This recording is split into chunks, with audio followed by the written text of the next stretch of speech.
bakunzi ba Ramuka TV turi Gisagara hari kubera ibirori by'akataraboneka bw'ikipe ya Gisagara ubu marushanwa afite umwanya wa gatatu mwirebe uko bihagaze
Gisagara umutse mu marushanwa akomeye cyane aho yabasha kwegukana umwanya wa gatatu urabona uburyo abaturage babakira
by'akataraboneka aho bari kwishimira intsinzi y'ikipe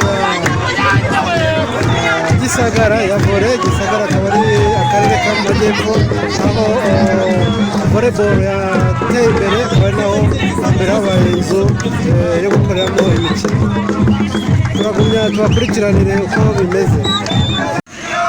Inshuti bakunzi ba Ramuka TV murirebera uko bimeze hano Gisagara, ni ukuvuga ngo ni ibintu bidasanzwe, yaba umwana yaba n'umuntu mukuru. Mubona ni ibintu by'ibitangaza cyane, murabona ko ari ibintu bikomeye cyane rwose, ni ibintu byiza cyane uko muri kubibona. Reba abamotari, abantu bose bahagurutse, turimo gushaka uburyo twareba niba twababonera umufana wabasha kugira icyo abagezaho nitumushyikira turababwira mu kanya.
Bakunzi ba Ramuka TV, ubu twinjiye mu karere ka Gisagara neza iruhande rw'akarere rwose, ubu niho tugeze. Ariko ibintu bihari mwa bantu mwe ntabwo ushobora kumva uko bimeze, kuko nibwo bwa mbere ibi bintu biheruka ryarese. Ni kera cyane rwose mperuka kubona ibintu nk'ibi, imodoka nyinshi.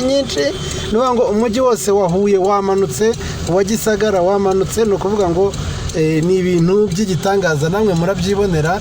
Imodoka ndavuga ngo iyanyuma iri mu mujyi ya Huye, indi iri Gisagara. Ubu tugeze ahantu hari bita kuri Convention Center ya Gisagara, ahantu heza cyane rwose, ahantu hari kubakwa inyubako. Ubona ko umujyi wa Gisagara ari umujyi utangiye gutera imbere rwose, ubona ari umujyi umeze neza.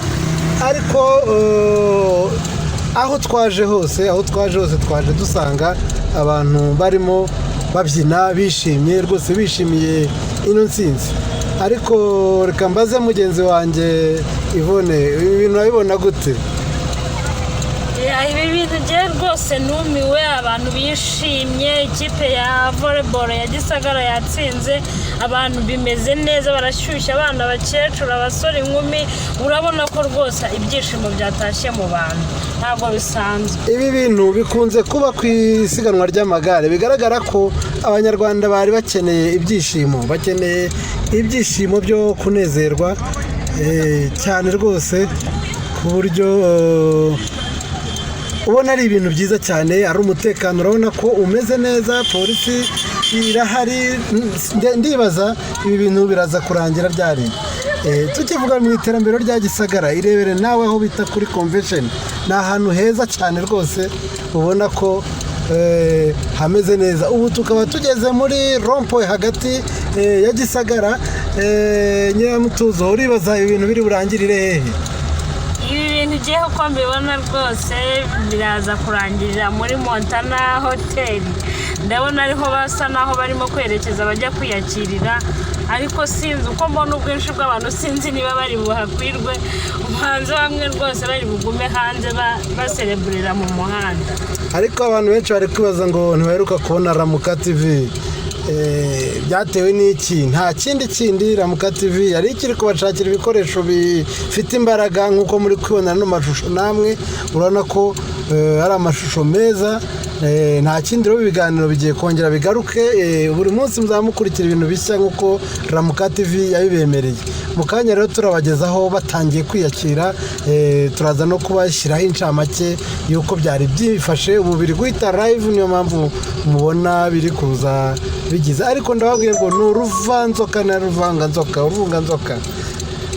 ibi bintu mperuka kubibona Rayon Sport yatsinze niho habaga ibintu bimeze gutya ariko ibi byo ni ibya mbere n'uwa ngo ndababwiza ukuri samakabya nkuru imodoka ya mbere ihagaze nibura mu karere ka Muhanga iya nyuma iri hano nibwo ikigera hano mu mujyi tukaba turi kilometero 50 uvuye mu mujyi wa Huye ahari ibintu byiza cyane pe ibi bintu ni byiza kubera ko n'ikipe yabashe gutsinda ari ikipe ikomoka mu ntara reka muka turabagezaho ko kwiyakira bibe bigenda